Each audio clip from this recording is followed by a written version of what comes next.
E se a mente por si só tivesse o poder de curar o corpo, será que os nossos pensamentos poderiam de verdade reverter doenças? Pois é, essa é a ideia assim revolucionária que a gente vai explorar hoje, tudo baseado no trabalho do Dr. Joe Dispenza. Toda a nossa análise parte daqui, das histórias e da ciência que ele apresenta no livro Você é o Placebo. E ele já começa com alguns casos que, sinceramente, desafiam tudo o que a gente pensa que sabe sobre medicina. Vamos começar então com alguns desses mistérios da medicina. São histórias reais, sabe? Que a ciência convencional até hoje tem dificuldade para explicar, mas que apontam para uma força poderosíssima e que muitas vezes é simplesmente ignorada.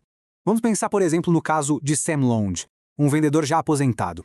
Lá em 1974, ele recebeu um diagnóstico de câncer no esôfago e os médicos disseram que ele teria só alguns meses de vida. E como previsto, o Longe faleceu um pouco depois do Natal, que era a única data que ele tinha esperança de alcançar.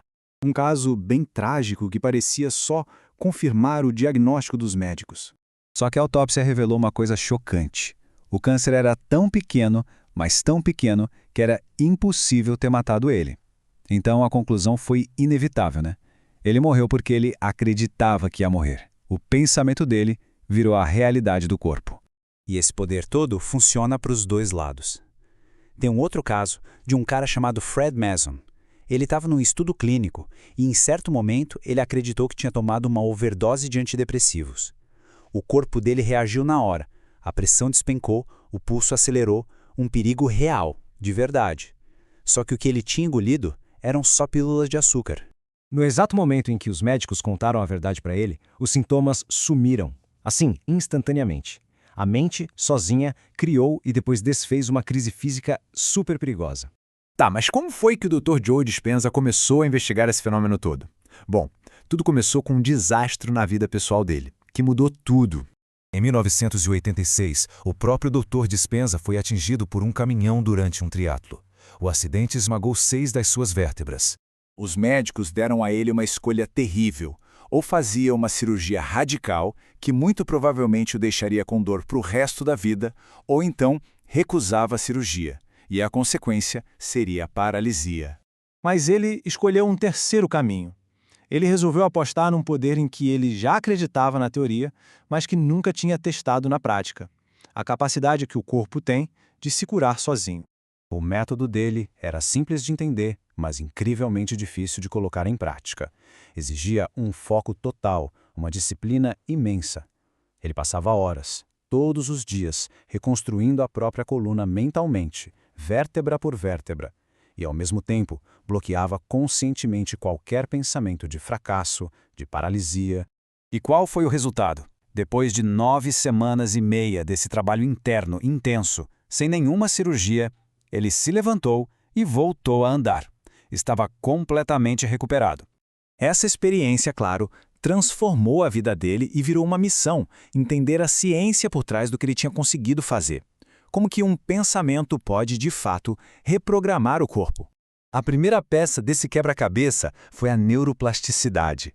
Aquela ideia revolucionária de que o cérebro não é uma coisa estática, fixa. Os nossos pensamentos podem, literalmente, refazer as conexões, mudando a própria estrutura do cérebro.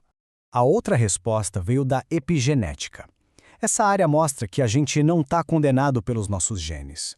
A nossa mente pode funcionar como um sinal, que diz aos genes o que eles devem fazer. E aqui vem a parte mais surpreendente. Olha só, a ciência mostra que até 85% dos nossos genes não são um destino selado. Eles podem ser influenciados, quer dizer, ligados ou desligados por sinais do ambiente. E os nossos pensamentos, nossas emoções, estão entre os sinais mais poderosos que existem.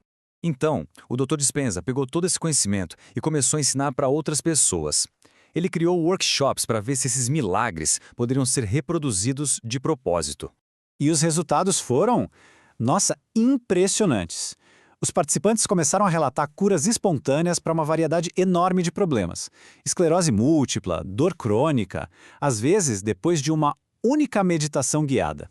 E para provar que não era só uma questão de pensamento positivo ou de autossugestão, ele levou uma equipe de cientistas para medir as mudanças biológicas objetivas em tempo real enquanto aconteciam. Então, o ponto central é este. Aquelas pessoas não precisaram de uma pílula de açúcar, de uma injeção falsa. Elas aprenderam a ativar esse mesmo poder de cura que vem de dentro. E isso nos leva à grande ideia central do livro. O efeito placebo não é sobre enganar o corpo com uma pílula de mentira. É sobre acessar o poder da mente para acreditar nela mesma e, com isso, criar uma nova realidade biológica. A conclusão, no fim, é ao mesmo tempo simples e muito profunda. Se os pensamentos podem criar uma doença, eles também têm o poder de criar saúde.